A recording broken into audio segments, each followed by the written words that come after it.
Hey, have you heard about damage or just thirst? Thirst. Is it damage or is it thirsty? How to decide what your hair really is telling you. You need to hear about this, guys. With that and more, ladies and gentlemen, this is the Hair Wire.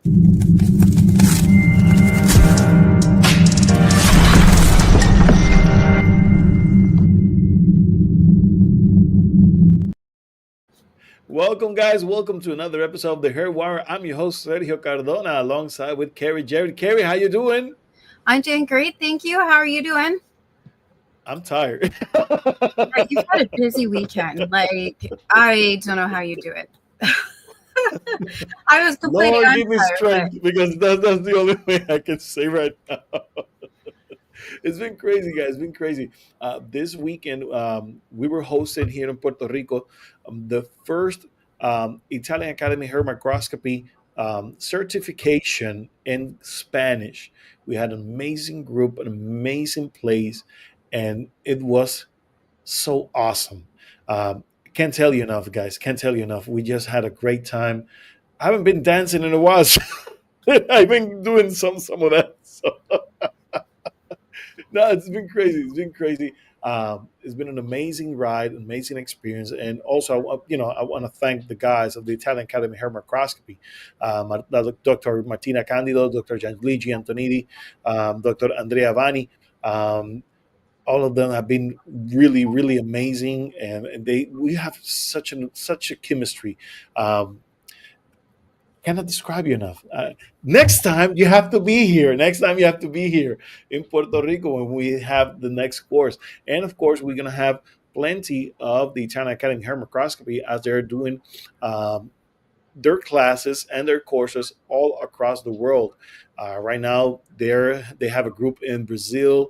They have a group in Canada and possibly a second group. We'll talk about that later on. And also what they're doing in South Florida with Dr. Bauman and our friend Kimberly.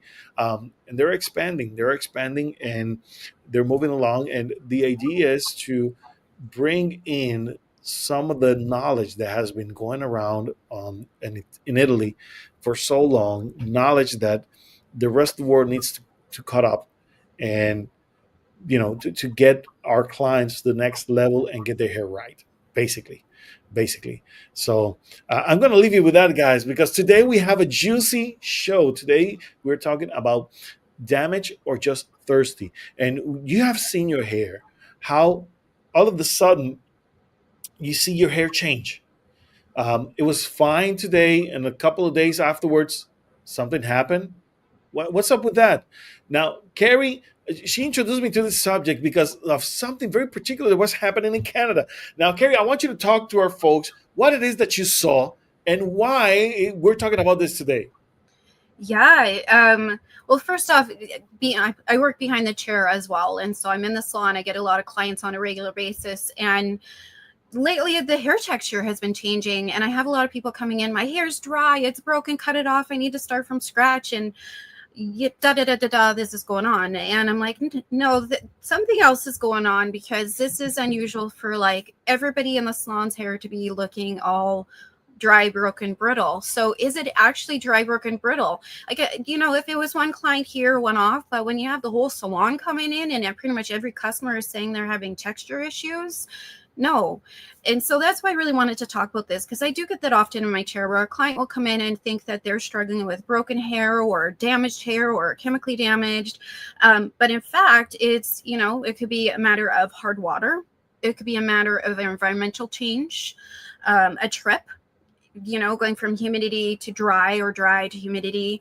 It could be, in fact, chemical damage. It could Yes. be heat damage, or it could be just a texture change with the way that you're changing and the habits that you're creating in your own life as well, like where you work. For example, I had one client come in and his hair was extremely extra oil, but it was the environment that he was working in that was causing that and a lot of the buildup. And so the reason I want to talk about this is because here in Canada, and I know it's been a hot topic because everybody's been texting me around the world saying we've been getting smoke from Canada because Canada has had a lot of horrific fires that I know they've experienced the smoke from Canada in Paris, New York. Even Puerto Rico, that smoke even arrived here to Puerto Rico, in the middle of Yeah, the Caribbean. Middle Caribbean. And you know what happens when you're around a fire, and if you've had a fire pit in your backyard, you know, after you're very dry, your hands are dry, your skin's dry. But what happens when you have high heat is it absorbs any humidity around it that it can. And so with the smoke being in our environment, our hair has moisture. And so with all the smoke in there, what's happening is it's absorbing all of that moisture, making our hair extra dry. And then here in Edmonton, where we are, I'm in northern Alberta, we had about 2 weeks of nonstop rain, which we needed it. We prayed for it. We are so glad that we had it. However, it also threw into the mix extra humidity in the hair. And so you had a lot of people coming in with this unruly hair, which they didn't know what to do with because first off, it was really, really dry and breaking and brittle. And then all of a sudden it had this different texture to it. And everybody was freaking out because they thought their hair was damaged. And so a couple of stylists and I kind of sat together and we're like, what is going on? And that's when we had this epiphany. I'm like, oh my gosh. It's just like the same idea. If you have a potted plant and you haven't watered it for a long time, and then you go and water that potted plant that has the dry soil, what happens? The pot doesn't absorb that water. Exactly. It spills out the bottom because it's so dry, it's not able to absorb it. And so you have to water it slowly for it to start, or do like have it properly, like take the pot out, put it into a bowl of water and let it drink and absorb the water naturally on its own, and then add more water to it. Same with our hair. So we got to this point where our hair was so dry and damaged, but by the time we got there, it was so dry, it wasn't able to absorb or hold the humidity. And so we're like, okay, well, let's try something. This client A came in and her hair was unruly. It looked like it was very damaged. It was soft on the ends, or on the throughout the hair, the mid shaft, but the ends was unruly and had a different texture, but it didn't feel damaged, but it looked damaged. And she's like, cut it all off. I'm like, no. Actually, we're going to do this backwards today. Instead of washing and cutting, I'm actually going to wash to a mask, dry it, and I'm not even going to set it or use any hot tools. I just want to air dry it by hand and see what it looks like. And so that's what we did. We took her to a sink. I just did a basic mask, no treatment, just a basic deep conditioning mask, full hydration. And then I took her back and I let the towel, a hot towel around her head with that mask on her hair to absorb any of the moisture that it could. There was no treatment in it, no protein. You don't need treatment. If you add protein to that, you could cause damage. And we didn't want to do that. We just wanted moisture. And so we did that. And then I brought her back to my station. We towel dried her hair and I added just a little serum. And you know me, I'm a serum junkie. I'm always pushing serum. I have to have that. And we put that on her hair and I just blew dry it. No hot tools, no round brush, no polish. Her hair was back to normal. Simple. And that's very simple. And that's all that was. It was, she's like, oh my gosh, I was about to cut all my hair off. I'm like, well, yeah, you just needed a really good solid mask on here and to rebalance the moisture in your hair. And she's like, okay, well, let's just cut the length on my ends because it looks like I have a grown out haircut. So we cleaned up the basic ends, but we didn't go in and do a full haircut because we didn't need to. And so we've been seeing that on a regular basis. So in the salon now we are pushing and giving every single client of ours moisture treatment. And then we're also doing heavy serum and educating people on that situation. And so I told Sergio this. Sorry? I found interesting what you just mentioned, because the ability of a good hairstylist is not just to be able to cut hair, but also to know when not to cut hair. And that's beautiful, because unfortunately a lot of people, they resist the idea of visiting a hair salon because they know they will get their heads chopped off, and they avoid the experience because it will be so detrimental emotionally. I have tried to be growing my hair for so long now that is the X amount of length. Now I have to cut it off. What's up with that? And being the stylist that you are, and also the professional, and as a trichologist, to be able to tell your client, stop right there. Let's not get crazy. Let's try something else first. And if it doesn't work, Fine, we can chop it off if you like, but let me do my thing. And you did, and it was successful. And your client, and you just save, I don't know how many years of growth, because how much she wanted to trim. She wanted to cut off, go to into so her hair is a short bob, and she wanted to go into a short pixie, so at least 3 to 4 inches. And I'm like, no, we can't do that. I wanted to try this first, and she was so grateful that I did, because I know she's trying to grow her hair out. So we wanted to make sure that that was, I was supporting her in that way. And it's crazy. I see this quite often, and there are points. Oh, we lost Sergio. He'll come back. But when it comes to growing hair and when you're moisturizing the hair, you want to make sure too that you are getting it before it is too late. Because if it is that dry and damaged and you're not doing a treatment on it and you don't take care of it before it's too late, you can cause permanent damage from it being too dry and brittle. You're back. So getting it before it gets too late. So I know a lot of people are like, oh, I don't want to go in, I don't want to cut it, and then push off, but not getting it trimmed like Sergio was talking about. But if you do it too much, you'll prolong it, and it will get dry where it will be non-recoverable, just like a tree branch. So like, when Yeah. you have a tree, and if you notice or a plant, like a regular house plant, you haven't watered it in a couple of weeks, the tree branches look limp and they look like gross and they don't have any life to them. But then when you go and you start nurturing it and start watering it, those trees that will start absorbing that moisture again, you notice those leaves start to perk up again and have more life. Your hair does the same thing. However, if you do get it to the point where you're almost on that tipping point, then you could cause permanent damage, because it's now at the point where it's non-recoverable. And so you want to make sure that you're very cautious on making sure to treat and moisturize your hair when you need it, and to catch it before it gets too dry and too broken that you can't come to a point of return. And so that's why it's really, as a good stylist, is really educating your clients on that, and you being aware, is it because of the climate change, or is it because I went from A to Z? And I see this often too. Alberta is very dry, and we have a lot of people that will come from tropical climates or lake lots and stuff, and they'll come into Alberta and like, my hair's not growing, it's dry, it's broken, it's brittle. Well, it's because of our climate. It's really dry, and you're coming someplace that had a full moisture, and your hair's not going to grow as fast as it did there, as it is here as it does there. And it's because of that moisture and pH quality that we have. So environment has a huge factor on that.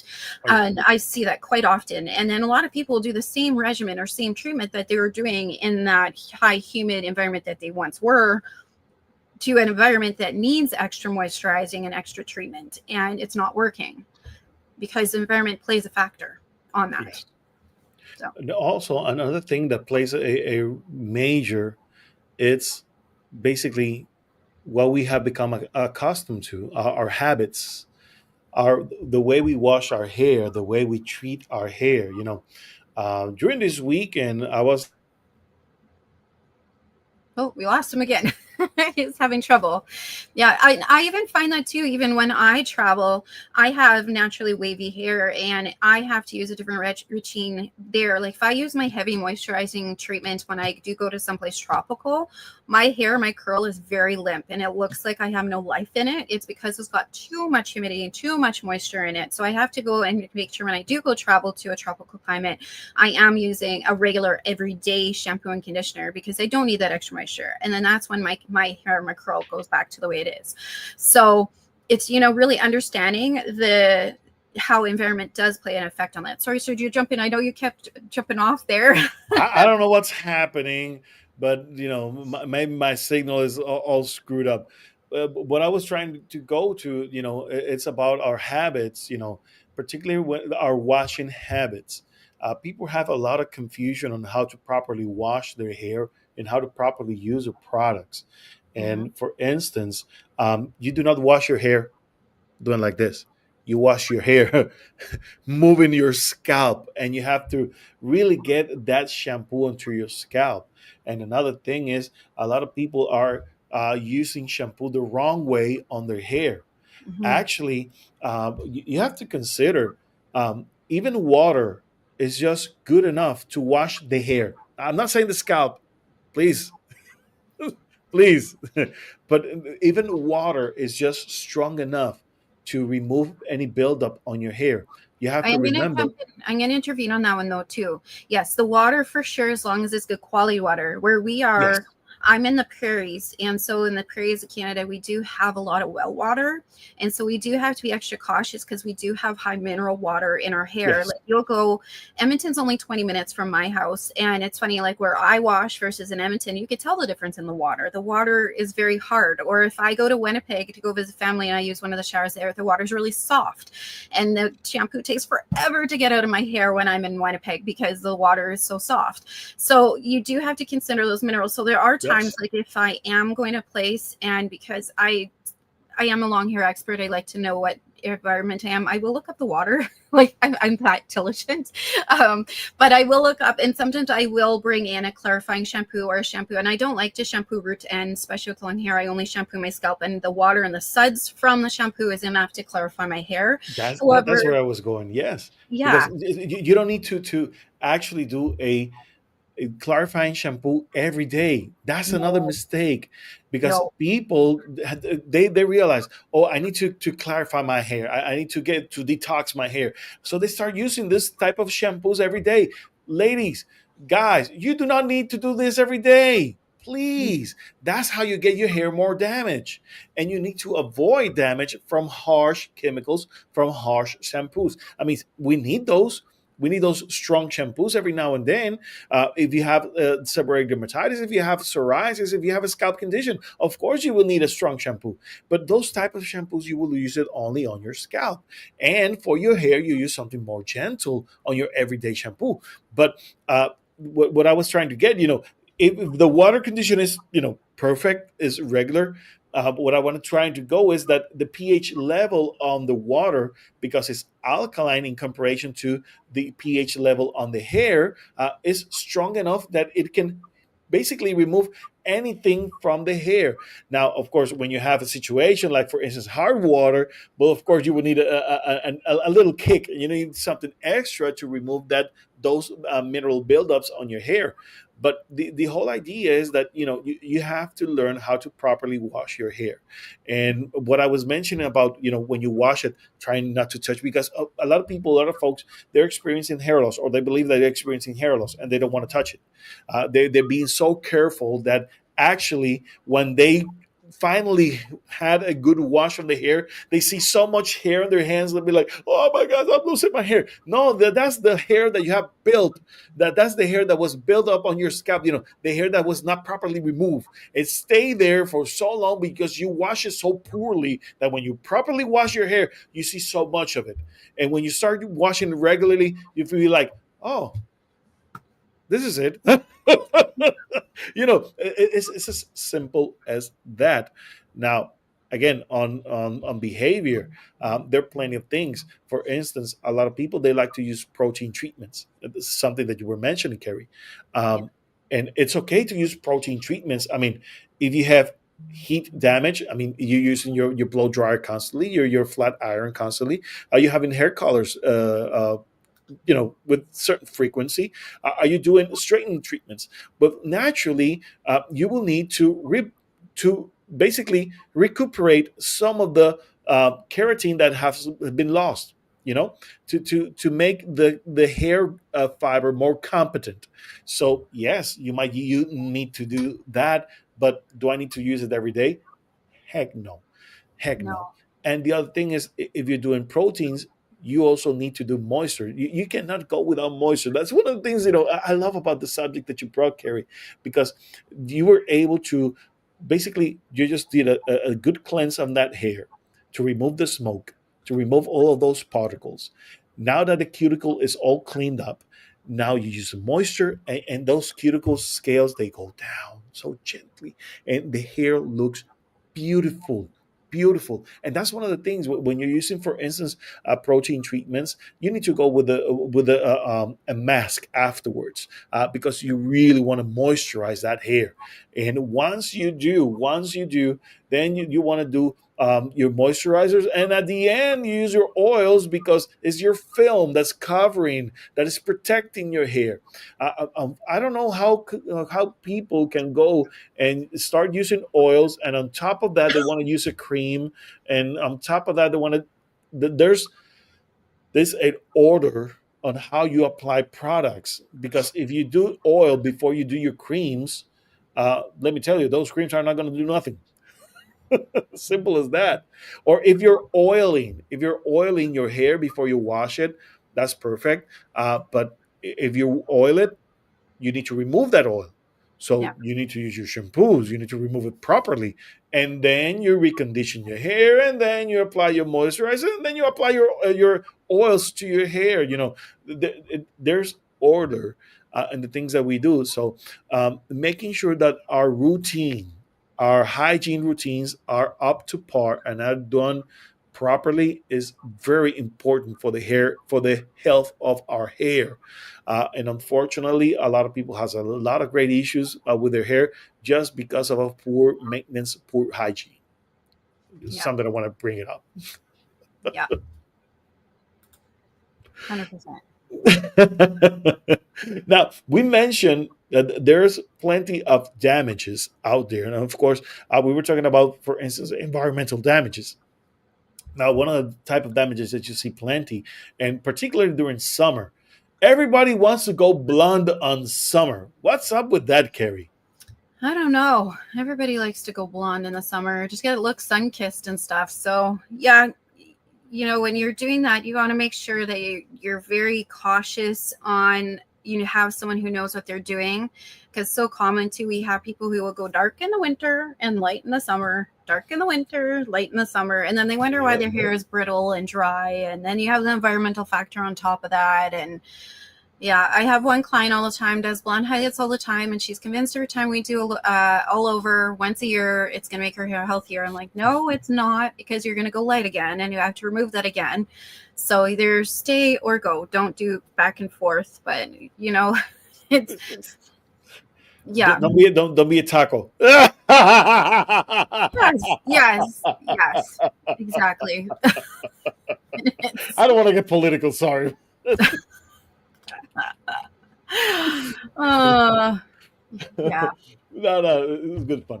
But the thing is, you want to be consistent with your care, and you have to be properly oriented. Now, most clients, they don't trust their hairstylist, and that's a fact, yeah, because you have a good hairstylist in front of you. They're telling you how to do things. You want to achieve a goal. All right, perfect. This is the route that we need to take, and they develop a plan for you, and you're about to execute the plan, and you go and do the first few steps, and boom, you go to another salon and do a whole nother thing. yeah. I see that a lot, or they don't disclose what they have done, or they fib because, yeah, I That's I see it. crazy. Yeah, just because they want to get the results, or they don't listen to the stylist because They don't they want to wait. They don't want to wait for the process, and no. that's a huge problem. I mean, if your stylist is telling you, all right, we can bleach your hair, but first, let's let's recuperate. Let's start and add some proteins to your hair. Let's do some mask. Let's do some oil treatments first. Let's get the competency of your hair higher, so Yeah, that it will allow us to do a proper bleach treatment, and your hair will not be as damaged. Your hair will be able to tolerate the process, and it will look good. But people don't want to wait. People, they say, "Oh, I have a wedding next week." Well, you know what? You should have been planning a year ago, not now, because yeah, it takes time to get your hair to a place where it's healthy enough, so that you can do some of the most beautiful treatments out there, some of the beautiful colors out there that you can imagine. They need time, and particularly if you need to bleach your hair to achieve that type of color, to achieve that type of effect. Most definitely. Not to mention, now there's a trend on acid straighteners. We have acid straighteners all over the place right now. It's a trend. It's a yeah, trend. They're doing beautiful things. Yes, they might be organic. They might be even vegan base, but they can still damage your hair. There's Yeah, no straighteners. I'm still nervous with a lot of the chemical. Yeah, I've been in the salon with when they had the one straightening chemical line. I'm not going to say the name, but I remember they were like, "We're formaldehyde free," but when you put 450 degrees on the percentage of formaldehyde that Uh, they had, it came to 11.5%, which was carcinogenic. So I'm still leery and reluctant to use a lot of chemical treatments. Actually, if I have anybody in our salon doing it that day, I book my whole day off just because I get a wicked headache and I just don't want to be exposed to that at all. So yeah, so me, I'm reluctant just because of that, as I was so exposed to it so often during my early hairdressing phase that I don't know how much I came across, right? So the thing is that chemicals are developing every day. New treatment, new chemical developments have been going around to get the hair straight, and now they are with much less odor, less offensive, less harsh chemicals. Again, but the thing is that you know anything that we do to alter the natural state of our hair is causing damage. Period. Yesterday, I was talking to a stylist, and she was like, "Well, then oh, we lost him again. I don't know what's going on over there. Yeah, with the whole understanding your hair with the whole treatments and everything, it's just really good practice to really understand all the treatments and the chemicals that are out there, just so that way you could, take better parameters with the hair, whether you're avoiding doing chemical damage or if you're being aware of your environment or how you treat. I don't know what's going on. You keep getting jumped off there, Sergio. Maybe it's universe saying it's time to go. yeah, yeah, yeah, definitely, Oh, there he goes again. Today's not our day. Um, so we'll see if he comes back on. Oh, there we go. But we're gonna jump off right now just because we're having technical issues. Well, I don't know if he comes back on.